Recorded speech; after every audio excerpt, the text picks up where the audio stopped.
So if you oppose an unconstitutional power grab by corrupt politicians in their 80s, you are the leader of a confederacy. You're a foreign combatant. That's what he said.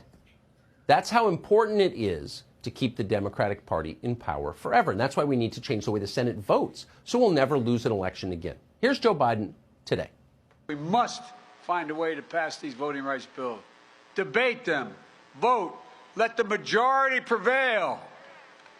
And if that bare minimum is blocked, we have no option but to change the Senate rules, including getting rid of the filibuster for this. Yeah.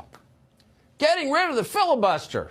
We could go on about this. You've heard it. You probably know, but it's worth remembering that the Democratic Party, Joe Biden's party, invoked the filibuster more than 300 times recently. Oh, not during the Civil Rights Movement. That was in 2020. Apparently they sided with Bull Connor every time. So what's different? Well, the threat of white terror, of course. Getting rid of voter ID laws is a matter of national security, Biden explained. Stand in the way, and you may be a terrorist. Once again, the president. I will not yield. I will not flinch. I will defend the right to vote, our democracy against all enemies, foreign and, yes, domestic. Enemies within our own country. We will kill them. It's kind of amusing to see Joe Biden call other people extremists. The message, give me total power over your life or else I'll know you're a dangerous radical. It's pretty funny, but it's also not funny. Just hours before Joe Biden spoke, the DOJ, the Department of Justice, announced the formation of a new domestic terrorism unit. What's it for?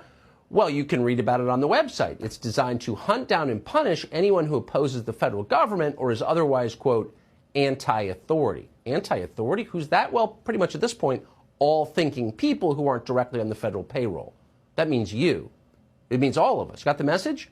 If you think voters ought to show ID at the polls, you could be hearing from the FBI because you're a threat. On the other hand, speaking of papers, you should know that your COVID papers are still mandatory and becoming more so because Vax cards are not at all like driver's licenses at polling places. They're not racist. Vax cards are holy and they're essential.